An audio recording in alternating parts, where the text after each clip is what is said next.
The Storm Prediction Center just did something they almost never do. Back-to-back enhanced risk days across the central United States. That's level 3 out of 5, and when they stack those up, it means the atmosphere isn't guessing, it's committed. Meanwhile, a super typhoon with 184 mile-per-hour winds is about to hit U.S. territory, and somehow, that's the B story this week. Softball-sized hail, nighttime tornadoes, squall-line winds strong enough to flatten neighborhoods, with 36 million people rotating through the crosshairs over multiple days. And here's what nobody's saying out loud. The same force driving that typhoon is driving this outbreak. Stick around, because what I'm about to show you ties every extreme on the map to a single source, and what it implies about the months ahead is genuinely unsettling. If you are new here, hit like and subscribe, because we are tracking every piece of this: the super typhoon, the multi-day outbreak, the ocean heat engine underneath all of it. And if this is really just the beginning, you'll want to be here for what comes next. Now, settle in and let's get into it. 184 miles per hour.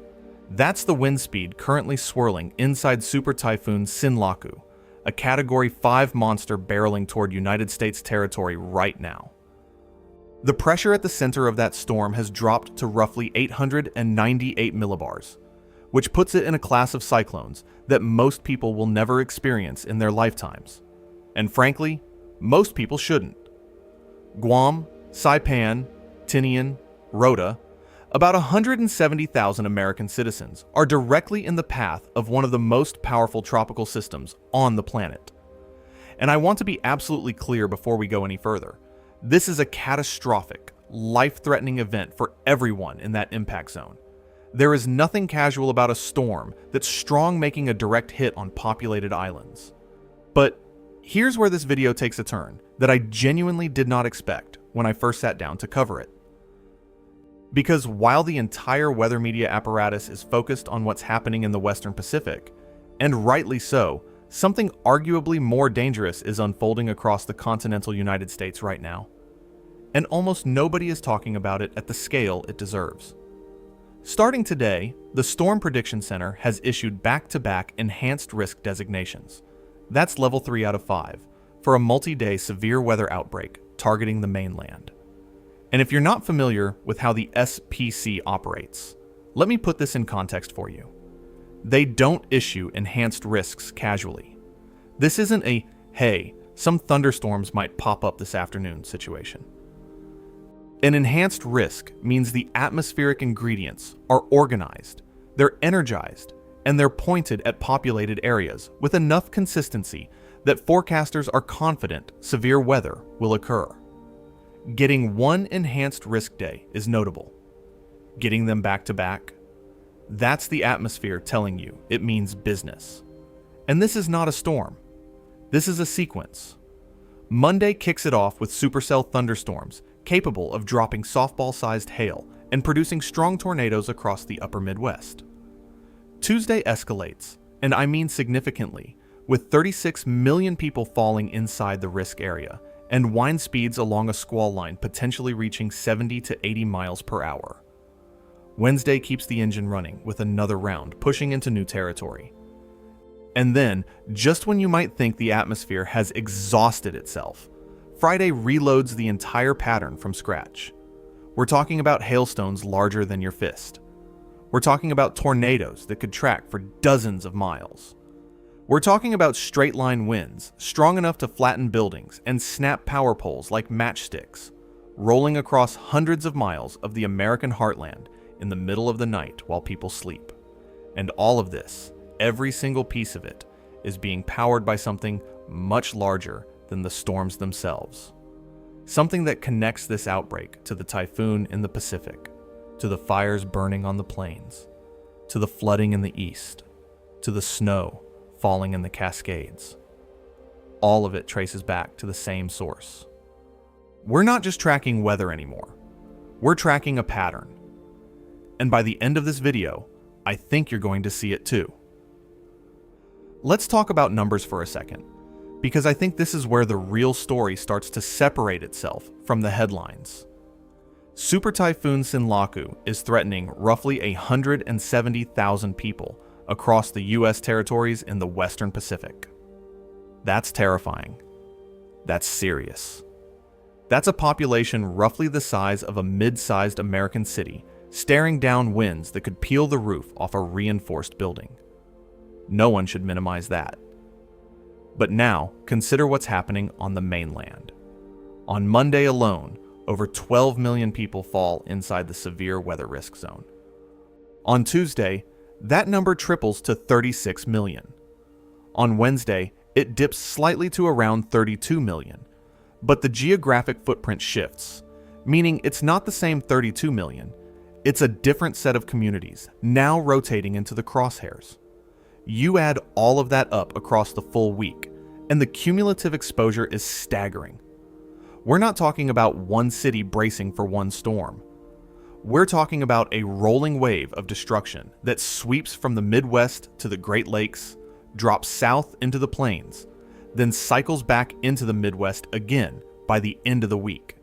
And this is where a concept that doesn't get nearly enough attention in weather coverage becomes critically important: cumulative exposure. A single severe weather event, no matter how intense, hits a defined area, and then it's over. Emergency services respond. Power crews mobilize. The recovery machine kicks into gear. But when you stack multiple severe events across multiple days, targeting overlapping, but shifting regions, every part of that system starts to strain. The crews that responded Monday are still working Tuesday. The shelters that opened Tuesday are still full Wednesday. The power that got knocked out in the first round may not be restored before the second round arrives. The emergency infrastructure of the central and eastern United States is about to be tested, not by one punch, but by a combination that doesn't stop throwing. And there's another factor here that really concerns me. The timing of these storms isn't just a daytime problem. Several of these systems are forecast to maintain their intensity well after sunset. And if you know anything about severe weather, you know that nighttime storms are a completely different animal. People are asleep. Visibility drops to zero. The psychological and behavioral response to a tornado. Warning at 3 in the afternoon versus 3 in the morning is not even in the same universe. The risk window doesn't close when the sun goes down. In some ways, it gets wider. This is a multi-day event, and duration is what turns a severe weather outbreak from a headline into a disaster. The longer it goes, the more people are affected, the more systems are taxed, and the more likely it is that the later rounds, the ones people are less prepared for, become the deadliest. And honestly, this isn't even the full picture of what's happening across the country right now. Because while all of this is unfolding across the Midwest and the plains, the rest of the national weather map looks like something out of a disaster movie. And I don't say that for effect. I say it because the data backs it up. If you zoomed out right now and looked at the entire United States weather map at once, you would see something that doesn't happen very often.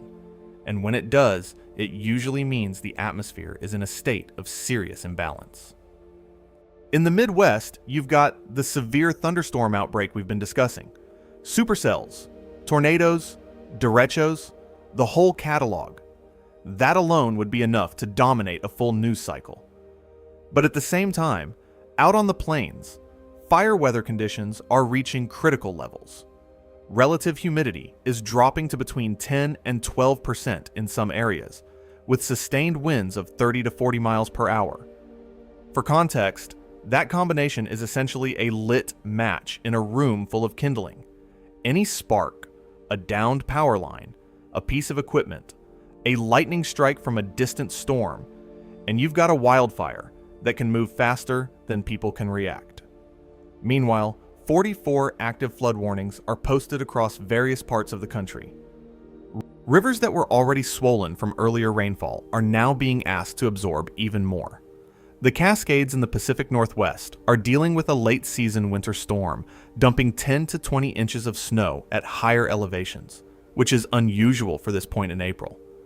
And across the eastern seaboard, temperatures are shattering records, not by a degree or two, but by margins that have climatologists raising their eyebrows. When you add it all up, the National Weather Service has approximately 362 active alerts spread across the country. 362. Let that sink in. This is not one event. This is a system-wide imbalance. And the reason I frame it that way is because what we're seeing isn't a collection of random weather stories that just happen to be occurring at the same time. They're connected, not in some vague, hand-wavy way. They're connected through actual atmospheric mechanics. The jet stream is amplified right now, meaning its peaks and valleys are more exaggerated than usual. And when that happens, it creates zones of extreme contrast. You get intense heat on one side of a trough and cold air plunging down on the other. Where those air masses collide, you get severe storms.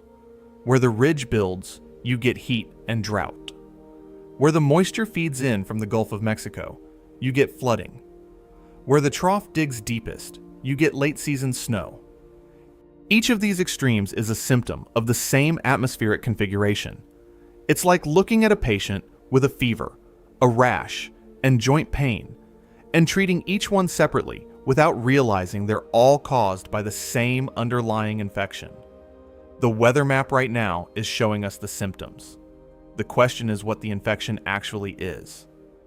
When systems stack on top of each other like this, severe weather, fire, flood, snow, heat, all simultaneously, it usually means energy is being redistributed across the atmosphere at an abnormally high rate.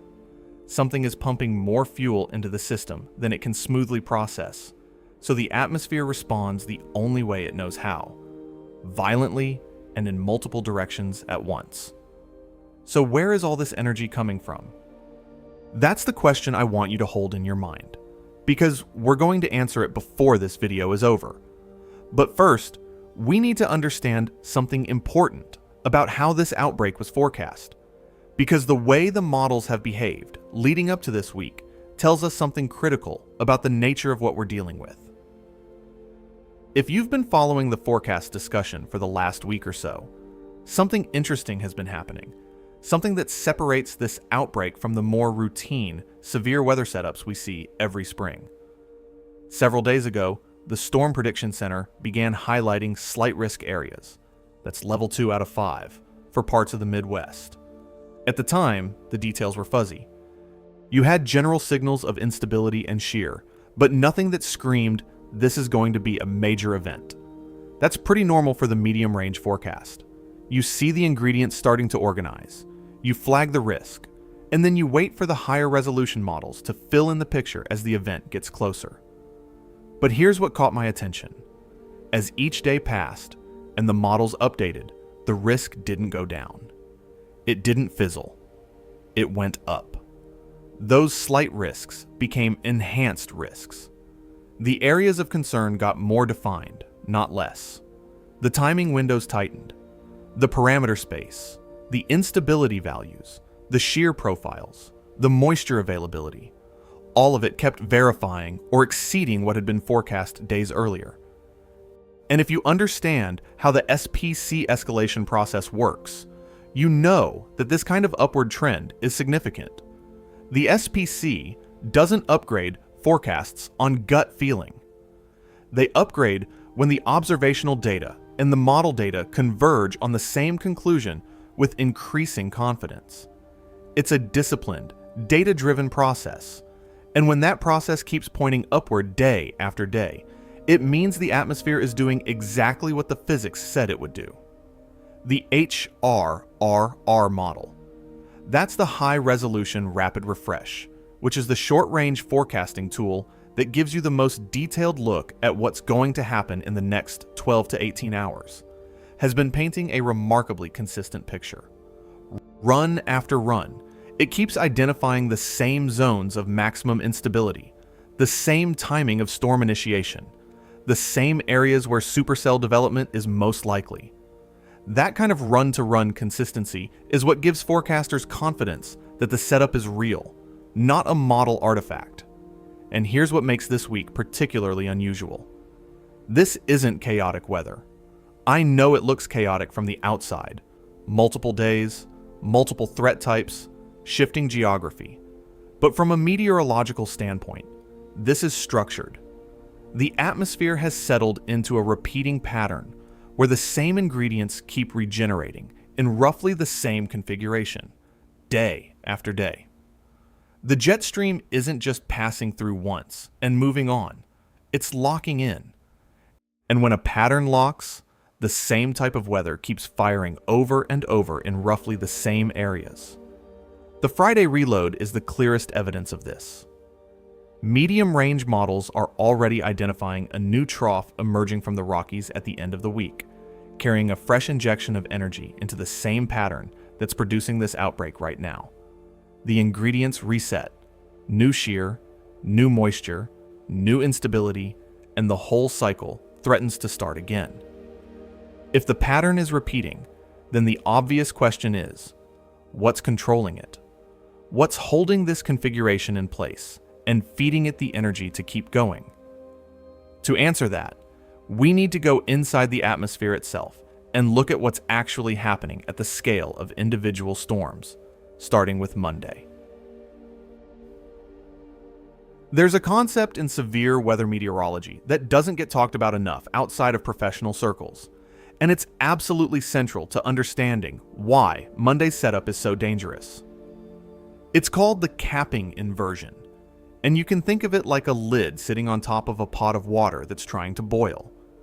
In the atmosphere, the cap is a layer of warm air at altitude that acts as a barrier. Below it, the surface air is heating up, becoming unstable, wanting to rise. Moisture is being pumped in from the south. All the ingredients for severe thunderstorms are there, sitting and waiting. But that warm layer above is physically preventing the air from rising high enough to form storms. It's holding everything down, and the longer it holds, the more energy accumulates beneath it. Imagine pressing your hand down on a coiled spring. The longer you press, the harder it pushes back, and when you finally release it, the result is explosive. That's exactly what Monday's setup looks like. The cap is expected to hold through the morning and into the early afternoon, suppressing storm development while the surface continues to heat and the instability continues to build. Forecasters are looking at CAPE values, that's convective available potential energy, which is essentially a measure of how much fuel is available for thunderstorms, in the range of 2,000 to 2,500 joules per kilogram. That's moderate to high instability. Not record-breaking, but more than enough to produce violent storms, especially given what's happening with the wind. The wind shear profile is the other critical piece here. Shear, the change in wind speed and direction with altitude, is expected to reach 45 to 50 knots. That level of shear doesn't just support ordinary thunderstorms. It supports supercells, which are the aristocrats of the thunderstorm world. A supercell is a thunderstorm with a persistent, rotating updraft, a storm that can sustain itself for hours, traveling across enormous distances while producing tornadoes, massive hail, and devastating winds. Now here's the key moment.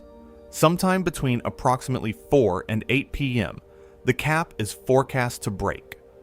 Not everywhere, just in a narrow zone where the surface heating is strongest and the cap is thinnest.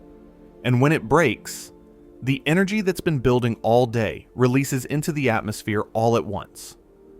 The HRRR model has been suggesting a very specific scenario, 1 or 2 discrete supercells forming in this window, rather than a broad field of storms.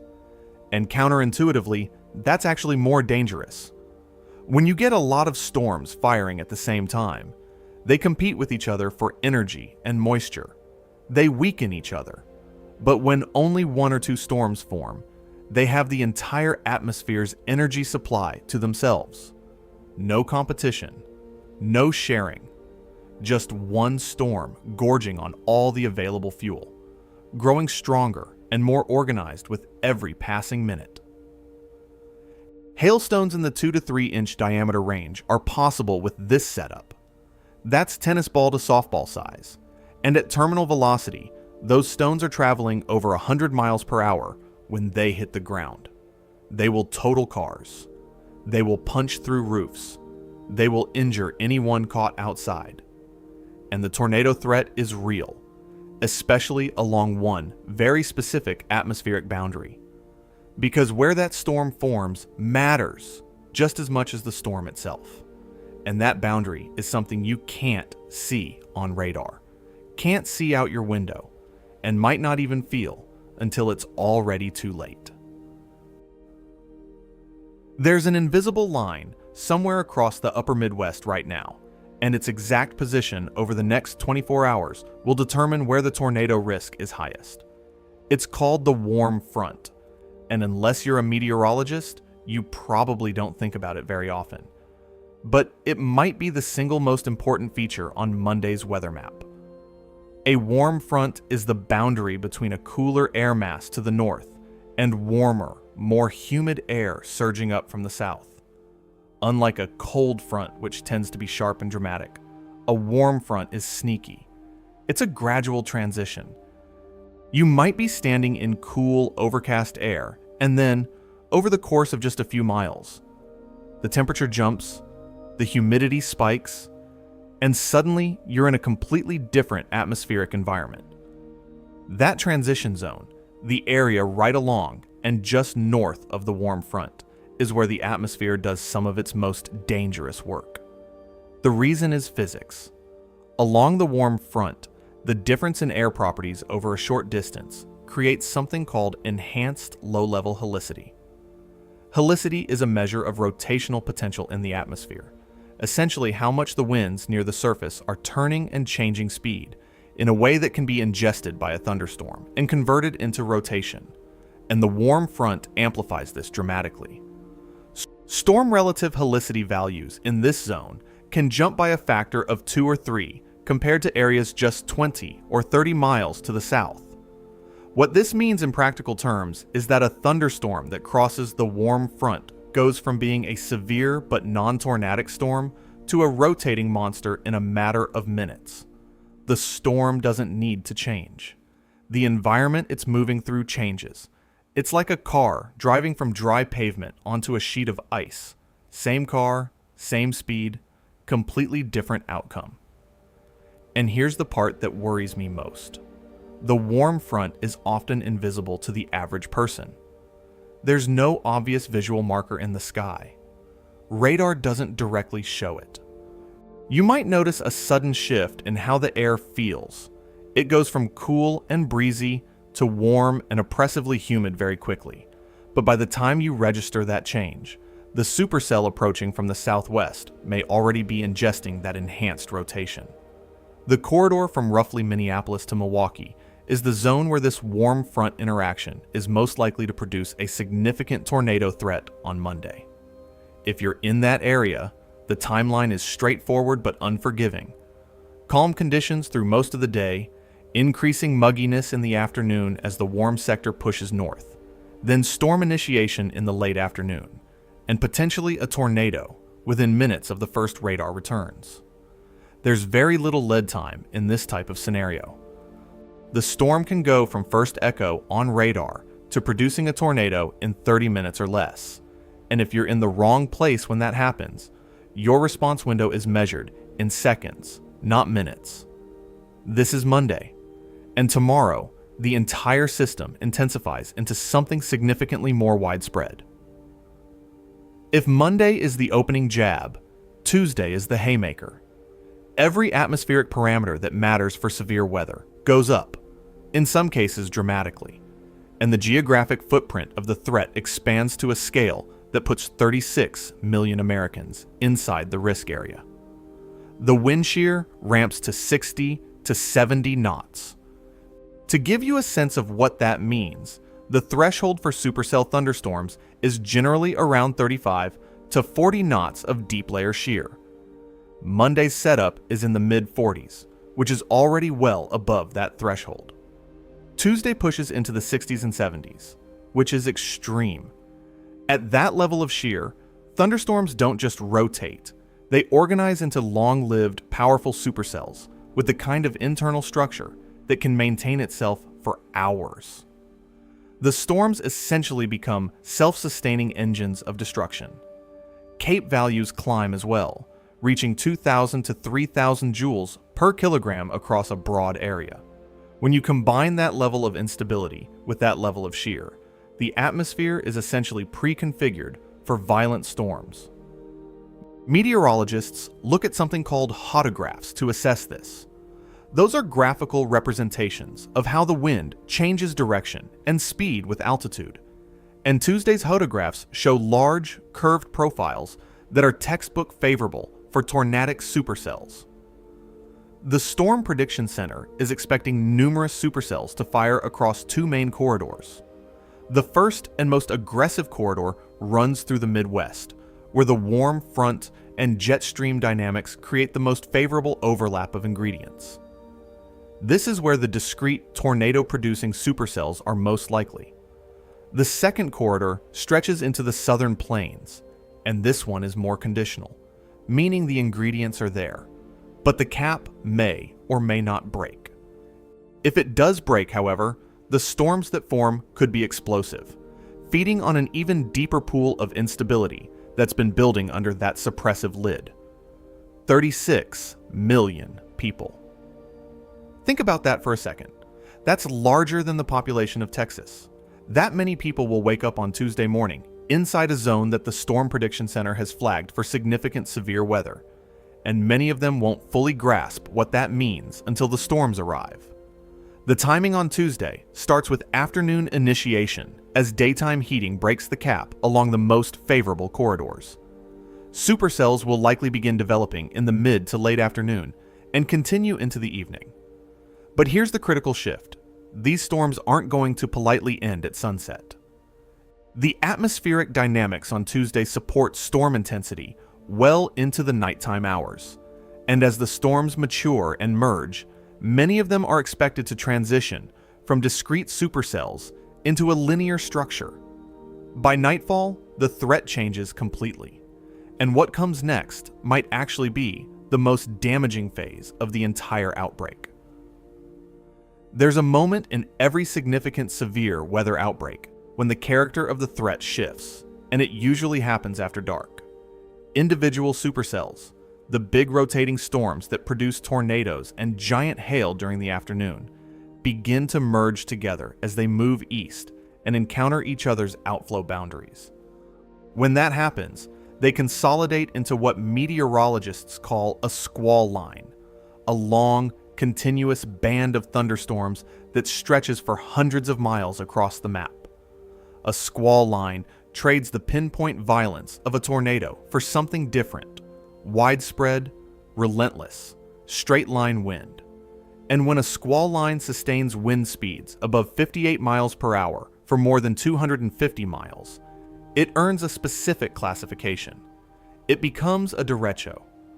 Tuesday night's setup contains the ingredients for exactly that type of event. The squall line is expected to develop a feature called a bow echo, which is essentially a segment of the line that accelerates forward, bowing outward like an archer's bowstring. Behind that bow, winds can reach 70 to 80 miles per hour at the surface, and they maintain that intensity over vast distances. This isn't a gust that lasts 5 seconds. This is a sustained wall of wind that moves through a community for 10 to 20 minutes, bending and snapping everything in its path. The impacts of a derecho are different from a tornado, but no less severe. Power outages can stretch across entire states. Trees come down by the thousands. Structural damage to homes and businesses can be extensive, especially in areas with older building stock or heavy tree canopy. And because the damage footprint is linear, stretching for hundreds of miles, the scale of the disaster often exceeds what any single tornado can produce. Now here's the part that really gets my attention. Squall lines, especially at night, can harbor embedded tornadoes. These are tornadoes that form within the broader line of storms, often wrapped in rain, often invisible on radar until they're already on the ground. They're harder to detect, harder to warn for, and harder to survive because the people in their path may not realize a tornado is embedded in what they assumed was just a windstorm. There have been historical parallels to this kind of setup in the Midwest. Long-lived derecho events that tracked from the western plains all the way to the eastern seaboard, leaving billion-dollar damage corridors in their wake. I want to be careful here, because I'm not predicting a historic derecho. The setup contains the ingredients, but not every setup that contains the ingredients delivers. Atmospheric systems have a way of underperforming or overperforming in ways that models can't always capture. But the potential is there, and when the potential is there, you prepare as if it's going to happen. And by the third day of this outbreak, something else becomes the biggest risk, and surprisingly, it's not the storms themselves. There's a statistic that I come back to every time we discuss severe weather on this channel, and it never stops being unsettling. Tornadoes that strike at night are, on average, significantly more deadly than tornadoes that strike during the day. Same wind speeds, same intensity ratings, same destructive potential. But the fatality rates climb because of one variable that has nothing to do with meteorology: human behavior. During the day, people are awake. They're watching the sky. They're tuned into local media. They see the storm coming, often literally, the rotation in the clouds, the green tint, the wall cloud descending. There's a visual language to daytime severe weather that most Americans in tornado-prone areas understand instinctively. You see the signs, you take cover, you survive. At night, all of that disappears. You can't see the funnel cloud. You can't see the wall cloud. You can't see the debris. The storm is invisible, and the only thing standing between you and a direct hit is a warning system, a phone alert, an outdoor siren, a weather radio that you have to actually hear and respond to while you're asleep. Tuesday night's timing puts the peak tornado risk squarely in the post-sunset hours. The supercells that formed during the afternoon will still be producing tornadoes as they transition and merge, and the embedded tornadoes within the squall line will continue well after midnight. People will be in bed. They'll be asleep. And the psychological response time to a tornado warning received at 2 a.m. is fundamentally different from one received at 2 p.m. Reaction speeds are slower. Decision-making is impaired by disorientation. People lose precious seconds trying to figure out where they are, where the shelter is, whether the warning is real. Outdoor sirens, which many communities still rely on as their primary warning tool, are designed for people who are outdoors. They are not designed to penetrate the walls of a sealed house in the middle of the night with the air conditioning running. Phone alerts are better, but only if your phone is charged, the volume is on, and you haven't disabled weather notifications because of, well, the very phenomenon we're about to talk about. Because even worse than the nighttime problem is what happens when an outbreak stretches across multiple days, and the human factor starts to compound. There's a concept in disaster psychology called warning fatigue, and it might be the most underappreciated risk factor in any multi-day severe weather event. The idea is simple. When people receive repeated warnings over a short period of time, especially if earlier warnings don't result in a direct impact on their specific location, their responsiveness degrades. The first tornado warning on Monday gets everyone's attention. People take shelter. They check the radar. They take it seriously. The second warning later that evening gets a slightly reduced response. By Tuesday afternoon, when the third or fourth warning comes through, a measurable percentage of the population has started to tune them out. It missed us last time. The sirens went off, but nothing happened. I'll keep an eye on it. Behavioral science research on severe weather response consistently shows this pattern. Each successive alert produces a diminished behavioral response, even when the actual threat level is equal to or greater than the initial event. It's not that people don't care. It's that the human brain is wired to calibrate threat based on personal experience. And if your personal experience over the last 48 hours has been, warnings happened, but I was fine, your brain quietly downgrades the threat level without you even realizing it. This is why the later stages of multi-day outbreaks often produce disproportionate casualties relative to the storm intensity. Wednesday's severe weather, coming on the heels of Monday and Tuesday, will receive less media attention, less public urgency, and less individual preparedness than Monday's storms did. But the atmospheric threat on Wednesday is still significant. The risk area still covers tens of millions of people. And the people who let their guard down because they survived Monday and Tuesday without a scratch are exactly the ones most vulnerable on day 3. This is a human amplifier on top of a meteorological one. The atmosphere doesn't get tired. The atmosphere doesn't experience fatigue. It keeps reloading, keeps firing, keeps producing the same hazards day after day. But people do get tired. People do get desensitized.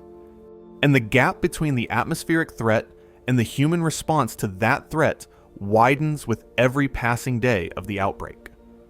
There's also a wildcard scenario buried in this week's setup that could change the entire narrative, and it's hiding in the one place where the atmosphere is being the most deceptively quiet. Out on the southern plains, somewhere between Oklahoma and West Texas, there's a boundary that doesn't show up on most weather maps, but absolutely dominates the behavior of the atmosphere in this part of the country.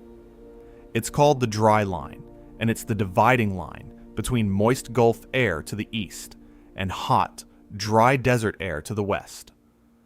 The dry line is one of the most important features in American severe weather, and it doesn't get the respect it deserves.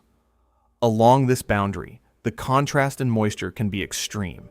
You can literally drive 20 miles and go from dew points in the upper 60s to dew points in the 20s. That kind of contrast creates lift, generates convergence, and acts as a trigger for thunderstorm development in environments that are already loaded with energy. And the environment across the southern plains this week is loaded.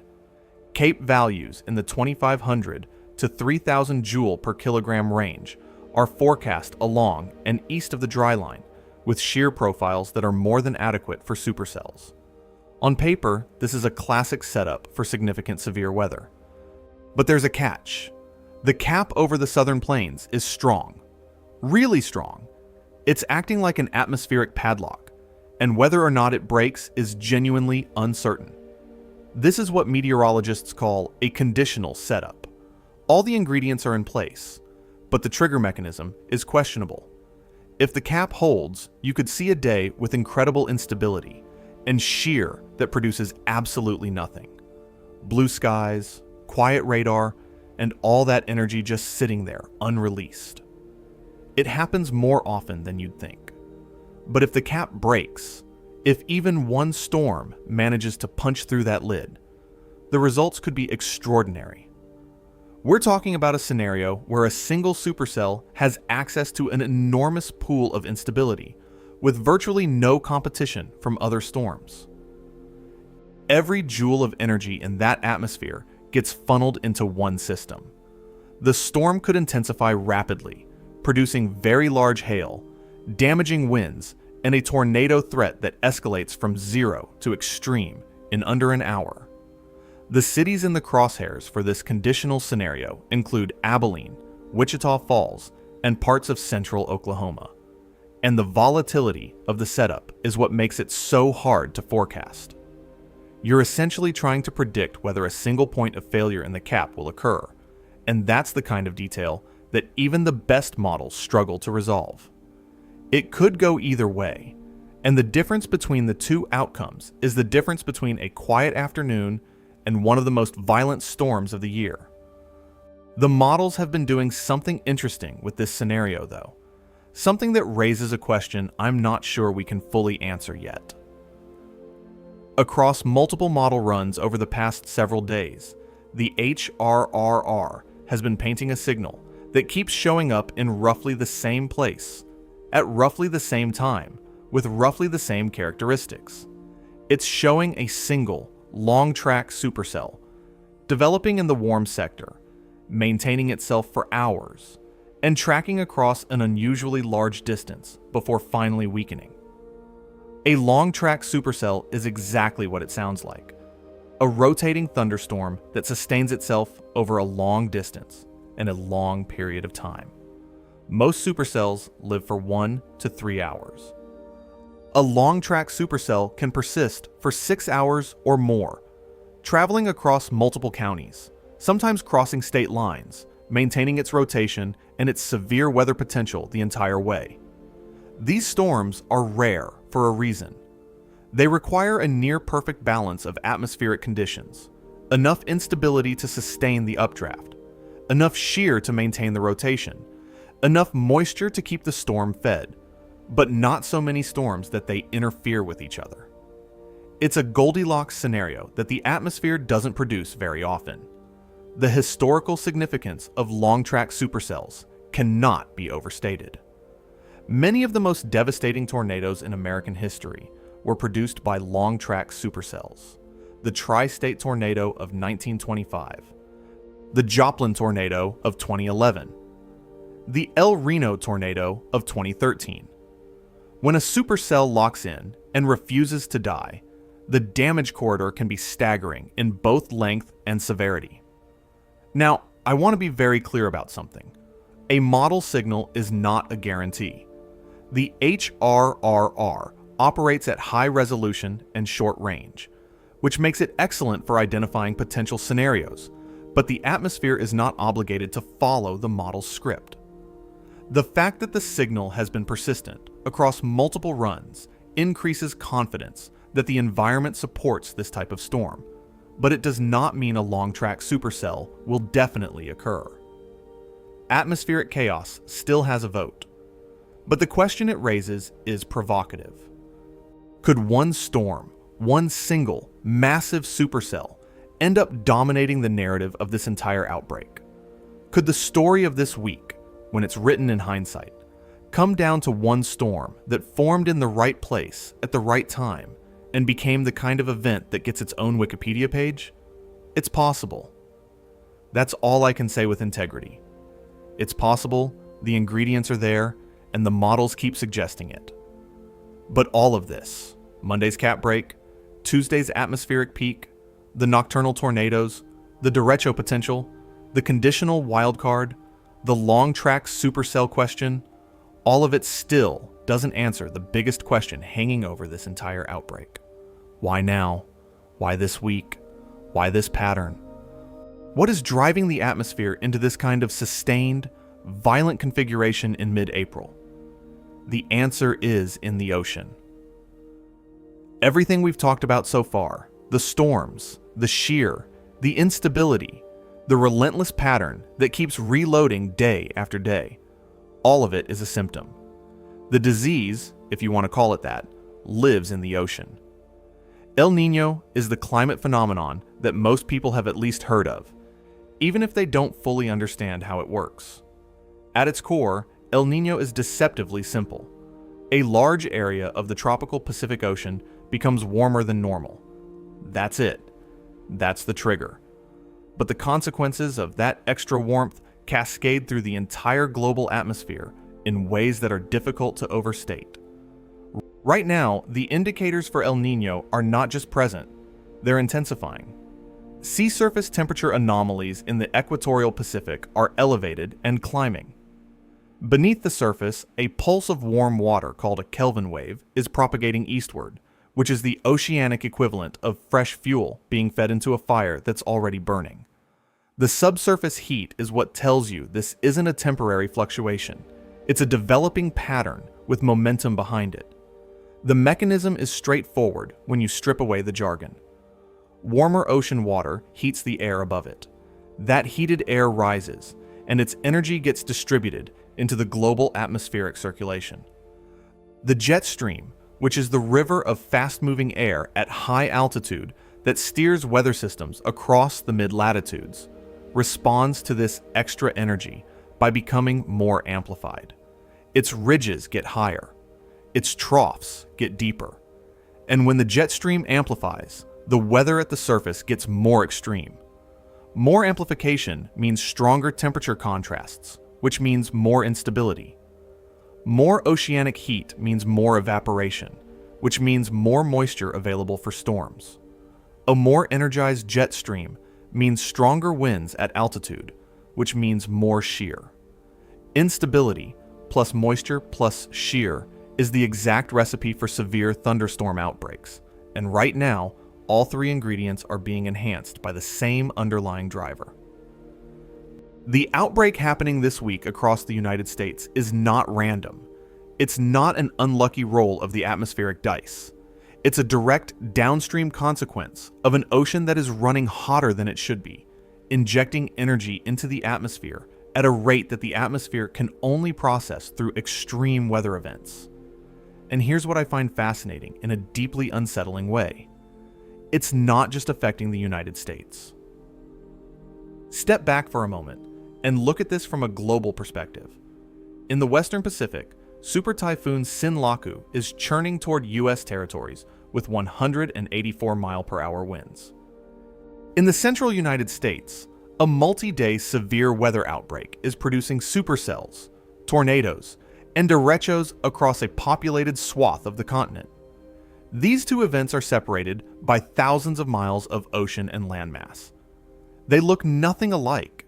They behave nothing alike. One is a tropical cyclone. The other is a mid-latitude severe weather outbreak. By every conventional classification, they are completely different phenomena. But they are drinking from the same well. The warm ocean water that is fueling El Niño's intensification is the same warm ocean water that provided the energy for Sinlaku to reach Category 5 intensity. The amplified atmospheric circulation patterns that are locking the jet stream into a configuration favorable for U.S. severe weather are part of the same global redistribution of heat that is intensifying tropical cyclone activity in the Pacific. The energy doesn't care what form it takes, a typhoon, a tornado, a derecho. It only cares about moving from where there's too much of it to where there's too little. This is the connective tissue that the headline-driven approach to weather coverage completely misses. When we treat the typhoon and the tornado outbreak as two separate stories, we miss the fact that they're both manifestations of the same underlying shift.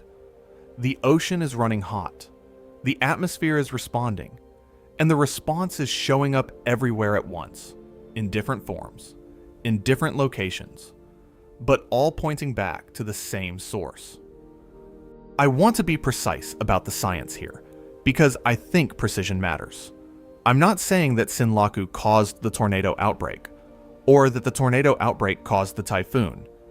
There is no direct causal arrow between the two, but they are both products of the same conditions, the same elevated ocean temperatures, the same amplified atmospheric patterns, the same redistribution of energy across the planet.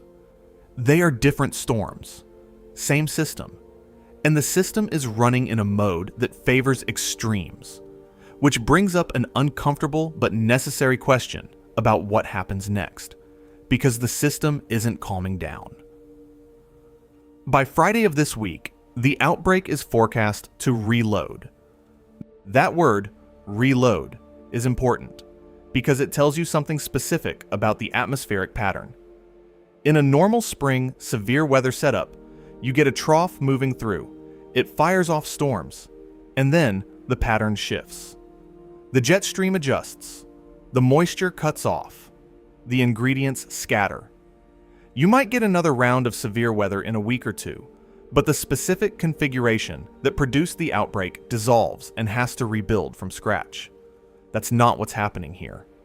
The pattern that's driving this week's outbreak is not dissolving after Wednesday's storms pass. It's resetting. A new trough is already emerging from the Rocky Mountains in the medium-range models, carrying a fresh injection of energy into the same atmospheric highway that's been funneling severe weather into the Midwest and plains all week. The jet stream isn't shifting to a new configuration. It's staying amplified, staying locked, and cycling new disturbances through the same corridor. This means the same ingredients reconverge. Fresh shear, fresh moisture from the Gulf, fresh instability as the surface heats under the same ridging pattern. The atmosphere doesn't need to build a new setup because the old one never really went away. It just paused, took a breath, and started again. Pattern persistence is one of the most concerning signals a forecaster can see during severe weather season. A single outbreak, no matter how intense, is a finite event. It starts, it runs its course, and it ends. But a locked pattern that keeps regenerating the same hazards over and over represents a fundamentally different kind of risk, an extended, elevated threat level that can last for weeks if the pattern doesn't break. Medium-range models are already identifying risk zones for Friday and potentially into the following weekend.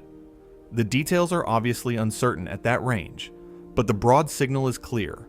The same areas of the central United States that are being hit this week are going to be threatened again and again, which leads to the final and most important question.